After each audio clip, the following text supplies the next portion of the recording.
On va rester dans la séquence politique avec ce single No Pasaran, un morceau de 9 minutes 43 pour faire écho au 49.3 qui est sorti en début de semaine. Parmi ses auteurs, Akhenaton, Zola, Sadgeko, Fianso, Passy, en tout 21 rappeurs qui ont pris le micro contre l'extrême droite pour appeler la jeunesse à voter dimanche prochain. Son titre, c'est donc No Pasaran, ils ne passeront pas, un slogan scandé à l'origine par les partisans de la République pendant la guerre civile espagnole. Bonsoir Marie Cloque. Bah bonsoir. Salut Quelle Marie, joie. tu es journaliste à Libé, tu es l'autrice de ce papier paru dans Libé lundi je crois, avec la chanson No Pasaran, le rap français s'engage contre le RN. Bienvenue chez toi, vous avez chacune et chacun un micro, vous avez de l'eau relativement fraîche et propre, prenez des gobelets, des petits verres croupis pour les autres. Donc ça, le service public. on est bien sur le service public. Et il fait super chaud et désolé, et salut Yerem Sarr, tu es journaliste indépendant, tu es notre spécialiste du rap ce soir. Ok. Bon, avant de parler de polémique, c'est quoi la genèse de ce titre No Pasaran ? Pour ceux qui nous rejoignent, là, qui sont passés dans un tunnel d'actualité, qui n'ont pas vu ça. Et pour ceux qui n'ont pas entendu parler de ce truc qu'il y a partout, bah, la genèse de ce machin-là, c'est un peu après le résultat des élections européennes et puis la dissolution de l'Assemblée nationale. Il y a une espèce de gros vent de panique et tout, et donc il y a Cor qui passe un coup de fil à son ami Ramdan, aide-moi. Non, Ramdan Touami, voilà. Et je sais pas, ils commentent le truc et puis ils se disent il y a un truc qui se passe, c'est pas possible en fait. Et Cor réalise aussi en fait en discutant avec le DA de son label qui s'occupe aussi, qui est manager d'un groupe de rap de 13 blocs, il réalise que lui il plane un peu, il se sent pas trop concerné et donc il se dit mais attends mais vous êtes combien à être dans ce cas-là, à pas vous sentir visé. Et il dit bah non, je sais pas, nous c'est chill quoi. Et par conséquent, il décide de rameuter un peu des gens pour un petit sursaut citoyen quoi, un petit sursaut de barrage. Yerim. Ouais, donc du coup moi, j'ai vu ça d'un œil extérieur et tout. Ce qu'il faut rappeler peut-être, c'est que c'est un truc qui s'est fait vraiment dans l'urgence. Quelques jours, c'est ça. Hein. Ouais, c'est à peu près ça. Que ça s'entend. Enfin, t'as des trucs qui sont. Déjà, t'as des rimes très répétitives. Hein, au bout du 4e, Bardella, se barrer de là, etc. Tu te dis ah oui, ok. Narine, on a beaucoup de marines. Ouais, narine, c'est vrai, c'est vrai. Grosse narine.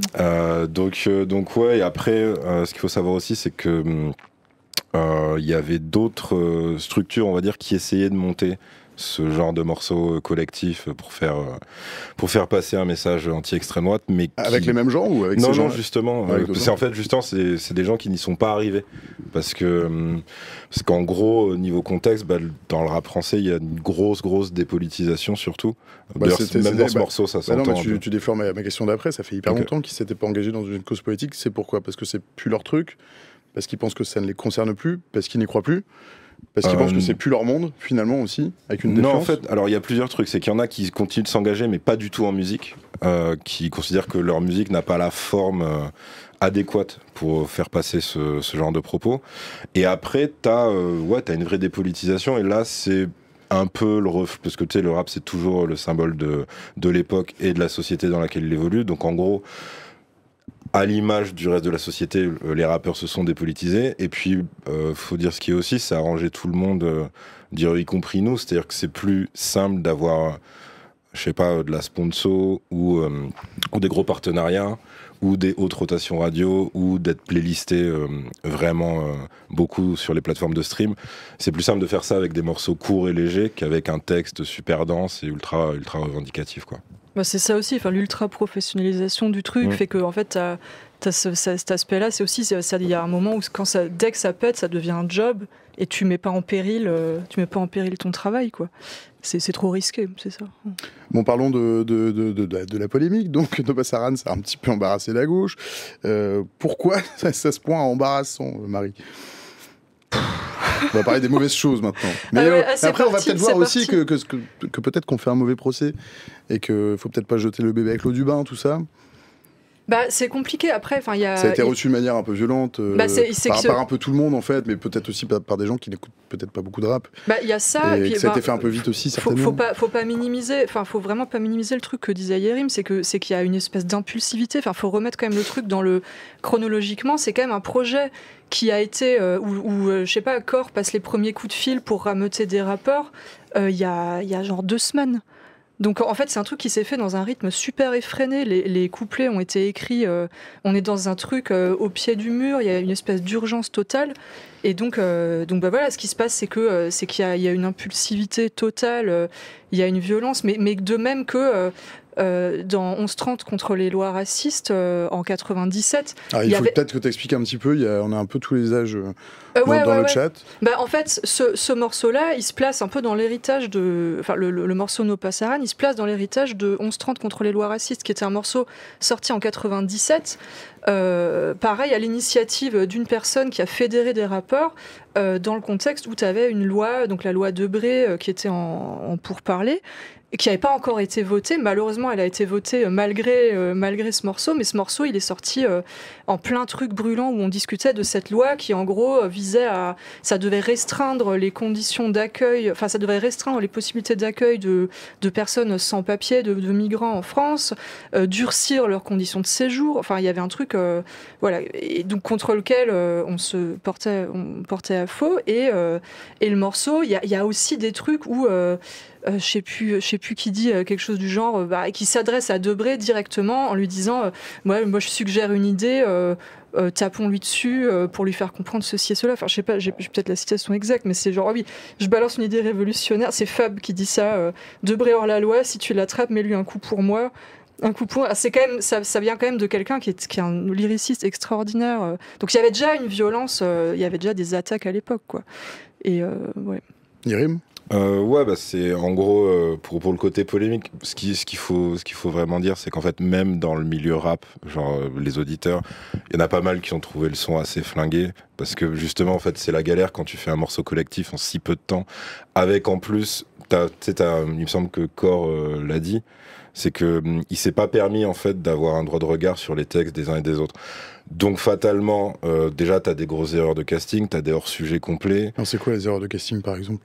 Bon, en fait, le truc, c'est que moi, Oui, non, pardon, excuse-moi, vas-y. Okay, je veux pas te faire dire des choses embarrassantes. Vas-y, pas de soucis.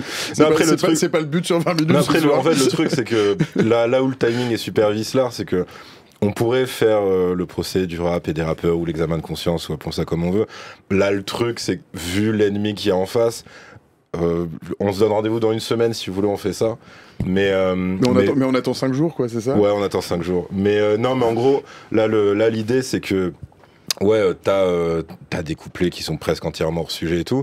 Maintenant, le problème, c'est quoi ?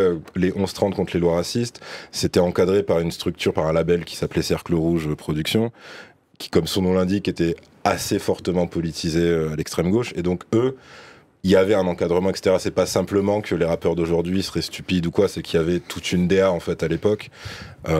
Pour parler concrètement, c'était des gros marxistes, hein, donc c'était un cadre assez simple et assez clair. Ici, t'as pas ça, et surtout, t'as des rappeurs qui le disent eux-mêmes, qui disent mais nous en fait on n'y connaît rien à la politique, c'est la première fois qu'on aborde ce sujet, etc., etc. Mais dans ce que je trouve un peu vicelard, c'est que, ok, d'un côté, il y aurait dû avoir une vraie DA, ne serait-ce que pour leur dire, en fait, cette phrase, c'est vraiment pas possible, ça va être retourné contre toi, contre nous, etc.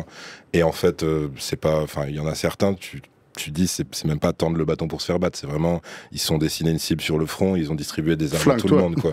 C'est ça. Donc, ça, c'est vraiment dommageable. Après, ce qui est assez malhonnête, c'est le côté ouragan médiatique, même si je pense que ça va se calmer, parce qu'il y a tellement d'autres actus, même cette semaine. Mais c'est que, par exemple, des gens qui vont isoler une phrase d'un rappeur, tout aussi pourrie soit-elle ou stupide, ça devrait pas être normal que, par exemple, à un moment, des gens ont pété un câble sur H22, qui dit, ouais, si le RN passe, je vais sortir avec un gros calibre, en gros. Ouais, moi je veux bien, il y a des gens qui ont le droit de découvrir le gangsta rap en 2024, mais en gros...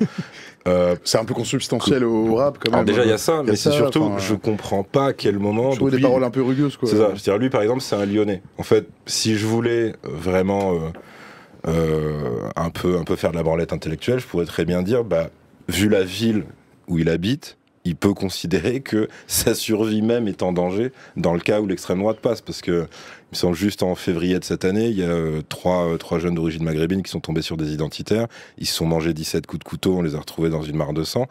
Ce fait divers que je viens de décrire, je ne l'ai pas entendu en fait une seule fois sur les grosses chaînes d'infos, alors que la phase d'H22, je l'ai entendu tourner en boucle. Je vois pas en quoi un rappeur, tout d'origine maghrébine qu'il soit, tout cagoulé qu'il soit, tout gangsta qu'il soit, ou driller dans son cas, je vois pas en quoi une parole sur un morceau de musique, même bâclé, serait plus choquante ou plus scandaleuse que des actes vraiment de l'extrême droite qui eux, font des blessés et des morts, quoi. Et là, j'ai cité un truc de février, mais que ce soit à Lyon ou ailleurs, ils se lâchent vraiment à Lyon, de plus en plus. ça n'arrête pas. Enfin, Ouais, en novembre, beaucoup, je sais pas si tu as vu une espèce de salle des fêtes dans laquelle avait lieu une conférence autour de la Palestine, organisée par le collectif Palestine 69.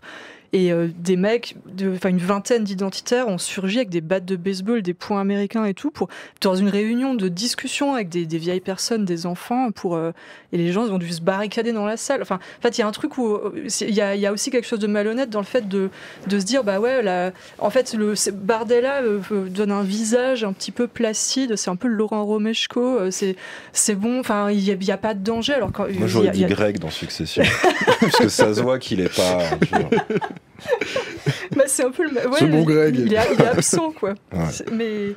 Et donc c'est un peu compliqué c'est malhonnête de désolidariser l'extrême droite de la réalité du terrain qui c'est des ratonnades, quoi. Enfin il y a une violence qui est réelle. Alors ouais, certes, on parle de manier une arme éventuellement, mais ça reste du conditionnel. Enfin c'est pas. Bon, c'est un petit peu dans l'environnement sémantique, on va dire. C'est ça. Bon, il n'y a pas de rappeuse dans cette histoire, si? Non, et il y en avait une. Il y en avait une, ouais. Il y avait Doria. Et elle, au final. Alors je sais pas pourquoi je sais pas, mais après il y a eu pas mal de Tetris un peu, de gens qui devaient poser en dernière minute des discussions, enfin je veux pas dire des noms, mais des gens qui devaient poser encore samedi des couplets. Et donc il y a eu pas mal de trucs, je sais pas ce qui s'est passé avec Doria. Si quelqu'un a des nouvelles de Doria... Il y a Croûte dans le chat. Salut Croûte. Viens chez toi et reste avec nous. Qui dit on est vraiment dans le cliché qu'on évoquait tout à l'heure. Mais bon, on parlait des médias. Tout à l'heure, des bobos parisiens totalement déconnectés. C'est très drôle. Donc quand on parle de ça, est-ce que cette réaction un petit peu, ulcérée de toute la petite sphère, peut-être médiatico-politico-médiatique, elle traduit pas ça qu'il y a deux mondes qui ne se sont jamais rencontrés et qui visiblement ne vont pas se rencontrer tout de suite? Ce qui est sûr, c'est qu'il y a un plaisir, sans doute un plaisir coupable de ma part, mais qui illustre bien ce que tu dis, c'est que voir des éditorialistes d'extrême droite sur toutes les chaînes info lire à voix haute, à des heures de grande écoute, tu penses Pascal Pro, c'est très drôle. La scène de Pascal Pro, c'est magnifique. Pascal Pro, c'était incroyable. C'est vraiment, c'est comme si tu mourais et tu te réveilles au paradis des attardés, quoi. C'est vraiment un truc où t'as... Ouais, le fait qu'il lise du Al Capote, c'était fou. Bravo à lui. Mais après, je suis d'accord aussi, c'est pour ça que je dis c'est un plaisir coupable. C'est grave contre-productif parce que tu vas vraiment pas convaincre grand monde. Et Bobo déconnecté de quoi en fait? C'est-à-dire, je sais pas, c'est quoi le reproche finalement? Je t'ai senti atteinte par ça. Mais non, il me fait déjà, moi, je viens de la campagne. Je sais pas si Croûte parlait de nous. Peut-être que si. Peut-être qu'elle parlait aussi elle parlait d'autres gens dans le chat. Je ne sais pas, mais moi, ça m'évoquait ça. C'est qu'il y a vraiment l'impression qu'il y a deux mondes qui ne se rencontrent pas et que ça fait longtemps et que après tu peux peut-être je sais pas si c'est flippant, mais en tout cas on le constate en 2024 et il faut attendre ça pour le voir. Marie, ton papier est super, hein. Je passe souvent ça des consoeurs et des confrères. Vraiment je vous conseille d'aller lire le papier de Marie. C'est vrai que pour une bobo c'était pas mal. Non mais il est super. Max, ouais. Donc je te cite, donc ils le font avec une variété d'angles assez enthousiasmante et représentative de toutes les strates de l'histoire du rap, de la naïveté, voire de la crétinerie totale jusqu'à la précision documentaire. Tu t'expliqueras la précision documentaire. En passant par la violence pure et quelques injonctions classiques à aller niquer telle ou telle mère, c'est vrai. Le plus intéressant, c'est sur la précision documentaire. Il y a plein de choses, c'est très très dense quand même. Peut-être que ces paroles, elles ont été faites peut-être un peu vite. Ça dit plein de choses en fait, tout ce que ces gens racontent dans un morceau de plus de 9 minutes. Ouais, ça dit plein de choses. Enfin, effectivement, c'est vrai qu'en fait, on va mettre le projecteur. Ce qui est malheureux, en fait, c'est qu'il y a tellement, même toute maladresse, enfin, considérée et voilà, enfin, condamnée. Il y a quand même, il y a tellement de bonnes trouvailles. Enfin, t'as quand même des angles, je sais pas, de fiction totale. Un mec qui, je sais pas Nahir, il fait ça. Ouais, c'est vraiment. En très peu de temps, il fait un storytelling. Ouais. Qui est Et sympa. même, je sais pas, même Pete Bacardi, bon, bah, il a bien fait son travail. Enfin, je sais pas, il a rendu une belle copie. Et donc, c'est malheureux, en fait, de pas extraire. Il y a quelques punchlines, genre je fais la passe à gauche, qu'elle soit en Crocs ou en Margiela. Bon, enfin, c'est quoi? Est-ce que c'est peut-être un rappeur qui s'adresse aux bobos également, enfin, qui s'adresse à tous les publics chaussés? C'était pour faire rimer avec Marbella. Ouais, mais bravo. Bravo, monsieur. Les amis, il est 19h40 bientôt passé de moins 15 secondes. Mathis va me faire des gros yeux si je vous libère à temps. Est-ce que ça serait pas, est-ce qu'il y a une question que je vous aurais pas posée, une question intelligente qui m'aurait manqué? Ouais. Vas-y. C'est que en fait ce morceau, vu l'outrance du truc, vu le système médiatique dans lequel on vit, c'est normal qu'il fasse le tour.